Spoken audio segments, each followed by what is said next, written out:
masih bersama dengan saya Wijil Ramadhani di Lumbung, Jogja, persembahan dari Dinas Pertanian dan Ketahanan Pangan Daerah Istimewa Yogyakarta. Tentunya menemani Anda yang sedang di rumah saja, tentunya menunggu buka puasa masih agak lama ya. Tidak apa-apa, kita semakin seru pembicaraannya dan mungkin Anda yang di rumah juga penasaran apakah kemudian lab yang ada di Jogja dari Dinas Pertanian dan Ketahanan Pangan Daerah Istimewa Yogyakarta itu sudah terakreditasi atau belum sih? Kalau saya jauh-jauh dari Kaliurang gitu atau dari Wonosari ke Bantul kira-kira gimana begitu? Monggo Pak Sugeng tentang akreditasi dari lab yang ada dari Dinas Pertanian dan Ketahanan Pangan DIY. Terima kasih Mbak Wijil. Jadi terkait dengan lab kami pasti ya, ini jaminan akreditasinya sudah. Cuman menanggapi apa yang kemudian yang disampaikan dari Prof, kemudian dari Pak Aslam, tentunya ini menarik ya. Artinya sebenarnya ada satu mekanisme, ya labnya biar di situ gitu kan, tapi pendaftaran terkait dengan pengujian kan bisa di mana aja. Tadi disampaikan di Poskeswan ini kan juga bisa. Cuman nanti kami akan lihat kembali efektivitas dari operasionalisasi Poskeswan itu sejauh mana. Kalau memang ini kemudian perlu ada peningkatan, why not? Kenapa tidak? Karena pada dasarnya adalah kemudian pemerintah harus jamin tadi pangan asal hewan itu ya harus sehat, harus utuh, harus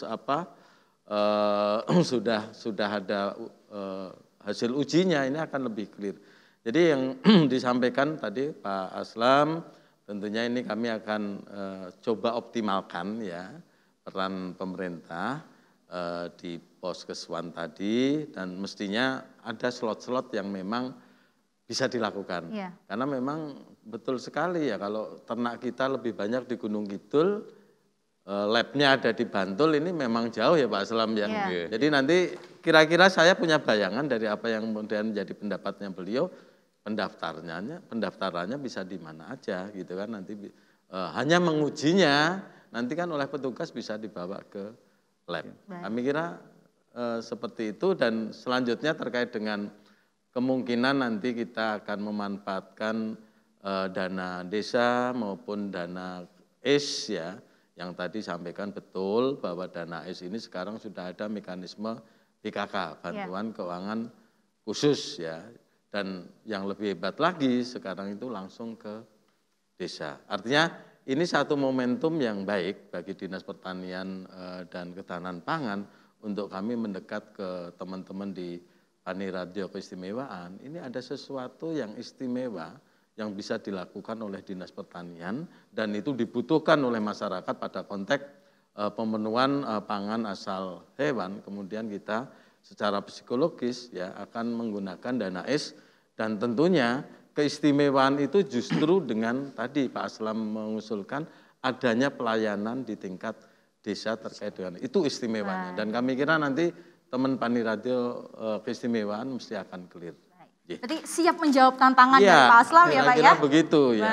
Karena ya usulan itu memang harus dari mana aja karena kami kadang-kadang terikat oleh rutinitas, oleh ini sehingga kepekaan kami dan teman-teman bisa jadi kurang. Makanya masukan dari perguruan tinggi dan legislatif itu memang sesuatu yang menurut kami selama ini luar biasa melalui pokok-pokok pikiran dewannya dan ini sebenarnya membantu kami dalam hal ya jangkauan tangan kami dan teman-teman yang kemudian tidak bisa menjangkau terlalu jauh. Jadi kami sangat welcome terhadap masukan dari semua pihak. Baik. Seperti itu. Nah, kalau bicara soal akreditasi dari sisi akademisi tentunya bisa menjawab pentingnya laboratorium yang sudah terakreditasi itu seperti apa begitu. Supaya pemirsa juga tahu dan juga tidak salah pilih begitu ya. Baik. Ya.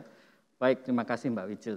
Jadi lab yang terakreditasi itu pada dasarnya lab yang sudah dinilai dan diberikan kepercayaan oleh lembaga yang berwenang. Dalam hal ini bisa Komite Akreditasi Nasional yang menyatakan bahwa lab itu kompeten, kredibel, dan mandiri melakukan pengujian.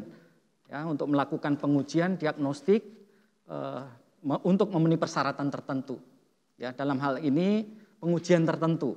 Dalam arti tidak semua pengujian tetapi dibatasi oleh lingkup uji akreditasi. Nah, seperti lab Keswan, Kesmafed ini mempunyai tupoksi diagnostik penyakit hewan dan surveillance penyakit hewan.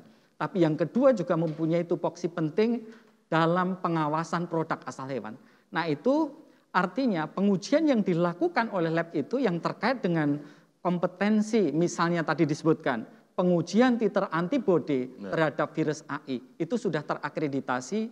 Juga pengujian screening salmonella pada ayam, misalnya yang mau dikirim ke luar daerah itu harus ada statement bebas dari salmonella, itu juga sudah terakreditasi. Lalu pengiriman misalnya kambing, domba, sapi yang harus bebas brusela, lab ini juga sudah bisa. Nah, ketika sudah terakreditasi, artinya ada jaminan kepastian hasil, bahwa hasilnya itu semakin bermutu begitu. Jadi hasilnya semakin bermutu sehingga akan memberikan kepuasan bagi pelanggan. Itu yang pertama. Lalu yang kedua, sebenarnya lab terakreditasi itu juga kemudian akan diterima hasil-hasilnya tidak saja secara nasional tetapi juga internasional. Artinya ketika di lab dikerjakan di lab Bantul, lab Keswan, Kesmafet Provinsi DIY, mohon maaf tadi Bantul itu tempatnya, begitu. Itu hasilnya ketika misalnya memeriksa, misalnya DOC yang dikirim ke luar DIY, itu hasilnya akan diterima di sana. Dan bahkan kalau ke luar negeri, karena Komite Akreditasi Nasional itu sudah mempunyai suatu perjanjian namanya Mutual Recognition Arrangement, yang artinya sebenarnya perjanjian saling hasil ujinya itu kesepakatan hasil uji, persetujuan hasil uji. Jadi kalau sudah disetujui atau sudah hasilnya itu sudah keluar dari lab yang terakreditasi, itu juga akan diakui di negara tujuan. Lalu hasil kepentingan yang ketiga tentu itu prestis dari prestis atau juga kepuasan. Ya, dan juga tentu itu prestasi tersendiri bagi institusinya.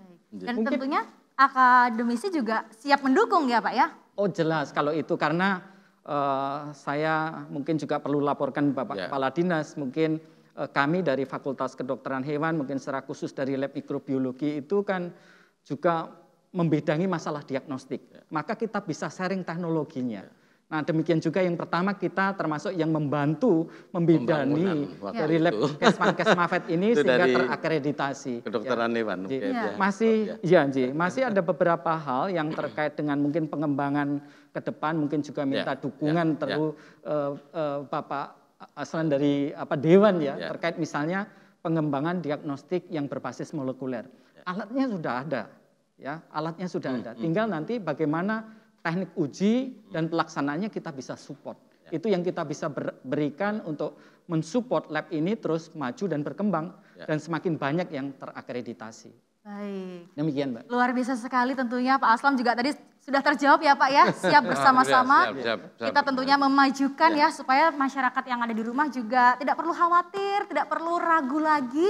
Karena juga cepat. Melakukannya juga mudah, pendaftarannya mudah, murah dan juga cepat hasilnya. Cepat dan juga akurat ya. Jadi tidak perlu jauh-jauh, tidak perlu risau lagi. Anda juga bisa melakukan uji penyakit hewan dan uji produk hewan. Dan tentunya mari kita sukseskan produk pangan asal hewan dengan memaksimalkan fasilitas lab dari Dinas Pertanian dan Ketahanan Pangan Daerah Istimewa Yogyakarta.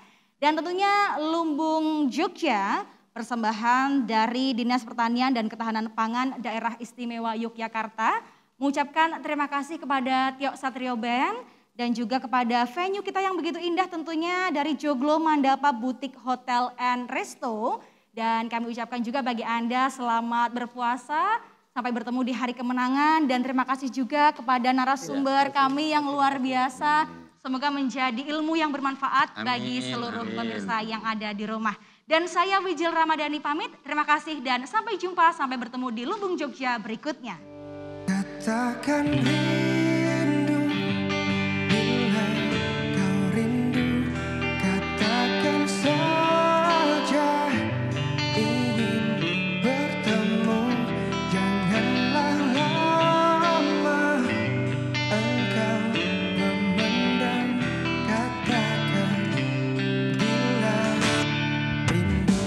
Aku tak mengerti apa yang sedang terjadi, tiba-tiba kau marah padaku tanpa arti.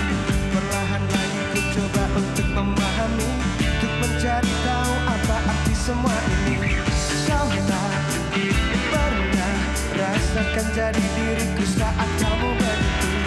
Coba katakanlah, katakan rindu. Bila kau rindu, katakan saja ingin bertemu. Janganlah lama engkau memendam. Katakan bila rindu selalu saja berakhir begini. Kau marah-marah padaku selalu tanpa arti. Perlahan lagi ku coba untuk menyelami sedih diriku, selalu saja kau marahi. Kau tak pernah rasakan jadi diriku saat kamu begitu. Coba